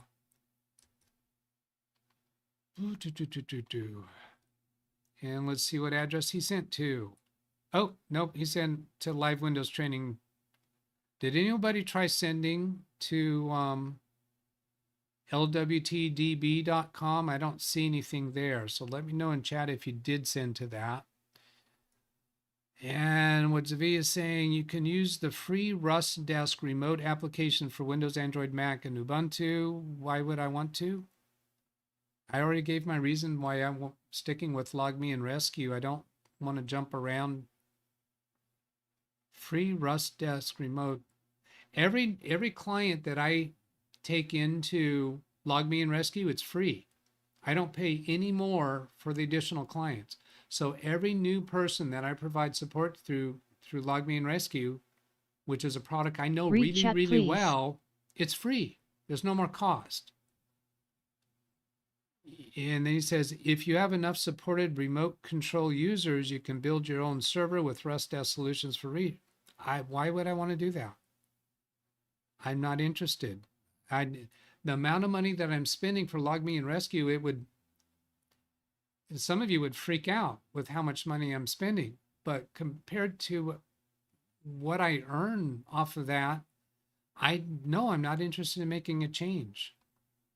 There's the money says that it's a waste of time. So not going there. It's not free. It's not free. It requires my time. Every new client with LogMe and Rescue is free. So to jump to another product for free, no. Why? My time is not free. Did I miss any? Check mail. Now, for a new IT support technician or somebody that isn't entrenched in a Read chat, particular please. product, would I recommend that they use LogMe and Rescue? No, no, no, no. Yeah, that's probably enough. No, I would not. Seldom Ball says he sent email to LWTDB. Should be DougBetts at LWTDB.com. I'll go take a look.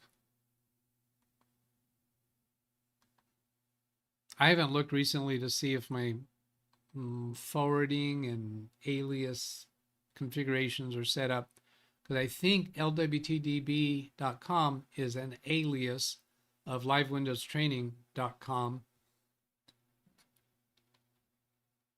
And I received the DougBetts at LiveWindowsTraining.com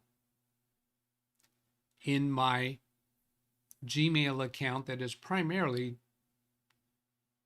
Doug at DougBetts.com.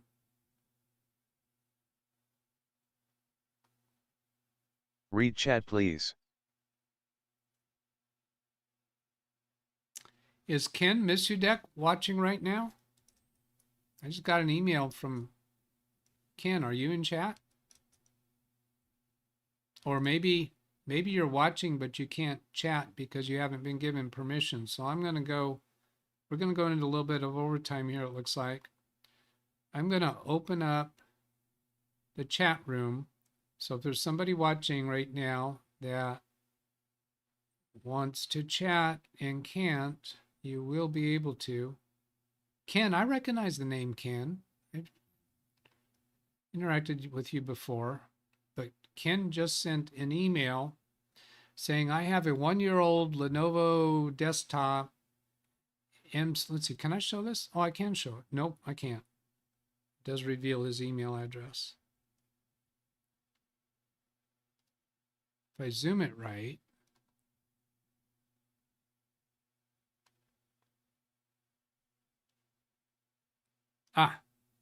we talked about this a little bit already. Okay, so I'm going to reply to this and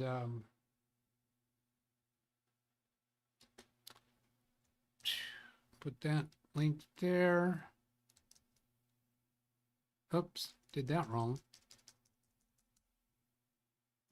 Video link, and then paste that. I talked about this at this point in today's live stream. So I'm sending this reply to him right now, and he could he could possibly watch this live. Let's get this zoomed in a little bit different. Okay, so this way, because I know you could Read this, chat, please. understand this better if you read it. Okay, so let's slow down on the read chat, please, because I'm trying to in the show make sure your read chats are on point now with the current topic. He says, I have a 1-year-old Lenovo desktop with AMD processor. It came with Windows 11 Pro 24H2 installed. It does all the updates okay.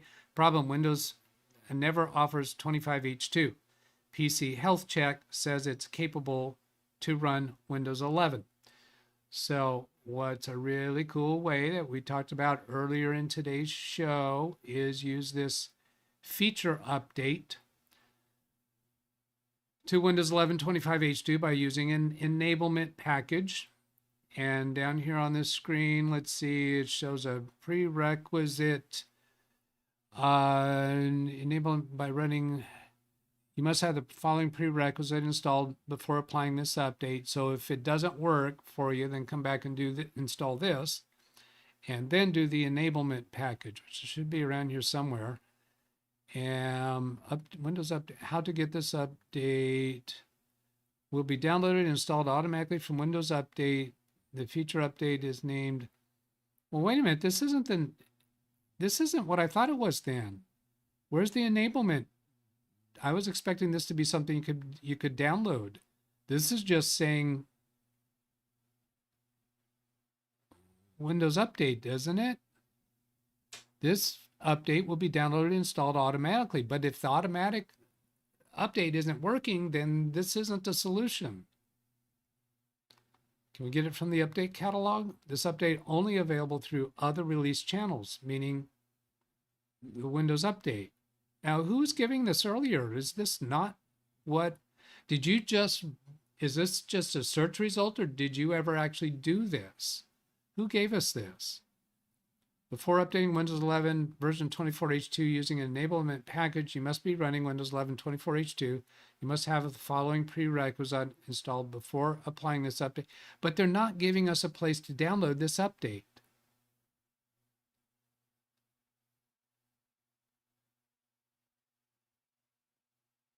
There's nothing here to download. You call this an enablement package. I thought we could download it. That doesn't seem to be the case. Am I misunderstanding what you provided? Read chat, please. Are you giving me the answer to this? Search this package. MSU. I remember you gave us this MSU. So why does this not? Okay, so we'll search that straight. The MSU, because that's a Microsoft installer package. So go here, MSU 4156, feature update to 25H2. Domain 2000, have you actually used this to install 25H2? to activate 25, because this took me back to the same place. There's nothing downloadable here.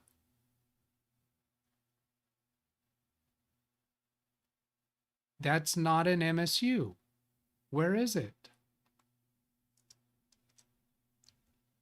How about if I search within Microsoft's website? Can I get to it? Here we go. Here we go.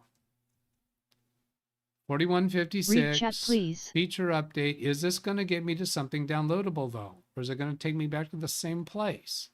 Took me back to the same place. No. GitHub? No, Read chat, no, please. no, no, no, no, no, no, no, no, no, no.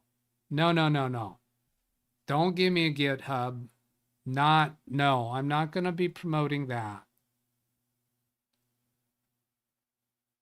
That's not a straight Microsoft answer.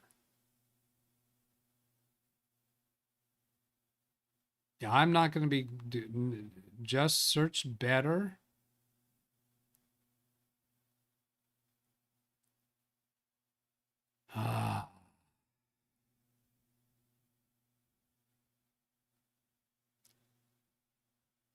So the implication here is that GitHub as a download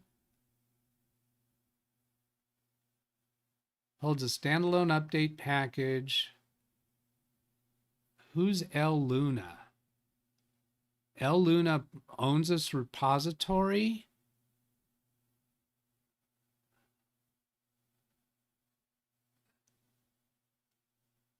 This repository holds standalone update package. All rights and ownership of the software and related intellectual property belongs to Microsoft corporations.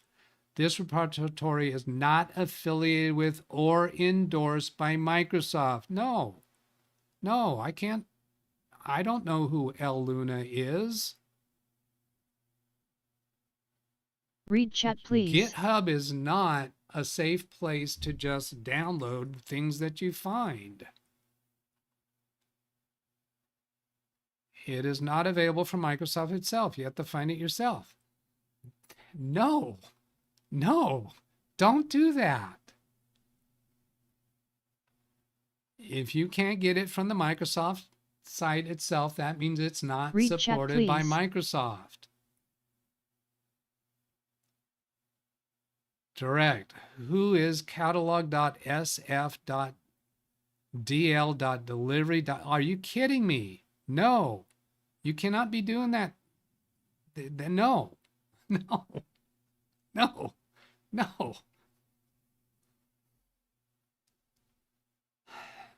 No. That is not a responsible thing to do in computer support. Don't do it. Don't do it. Jesse Kirk says that's Microsoft's URL.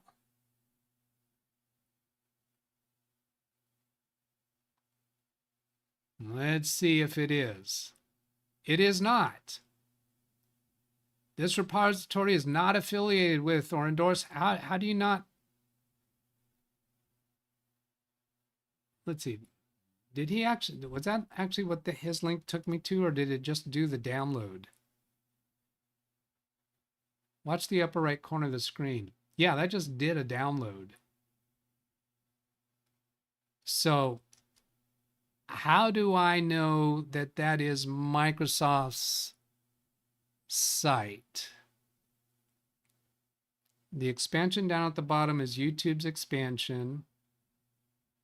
I can't even see the last dot. I can't see the top level domain name. Copy link address. Oh my gosh, what are you doing?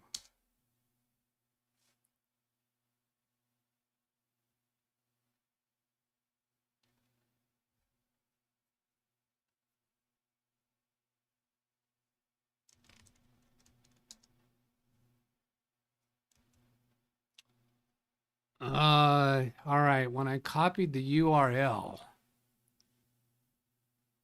Okay, maybe it is. Microsoft.com.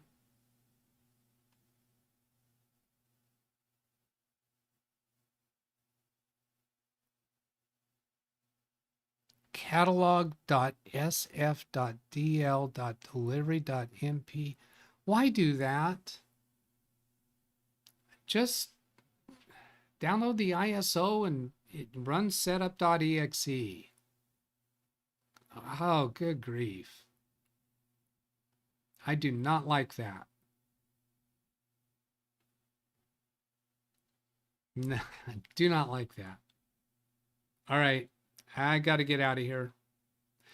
I'm going to watch closely to see if the stream ends properly. Last week, some of you know, we discovered 2.5 hours after the stream ended last week, it was still running. The chat room is still running. I started sending the stream again and the show picked up. So last week's show, if you go back and watch it, you'll see after the theme song ended, 2.5 hours later, I came back on. Camera came back on. Yeah, Ken Stout. He's the one that brought my attention to it. All right, here we go. Have a great weekend, everybody. Goodbye.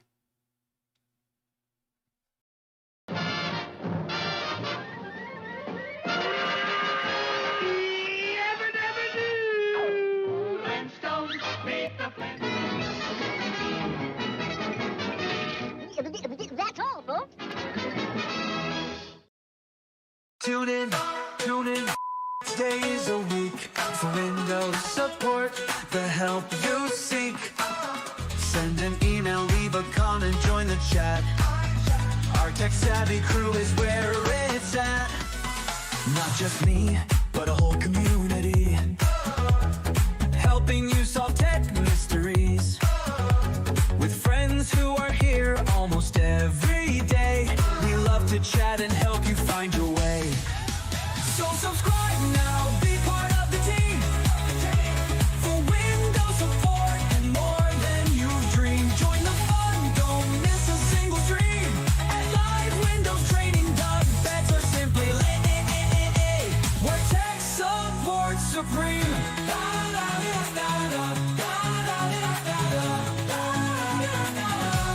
Where tech support supreme.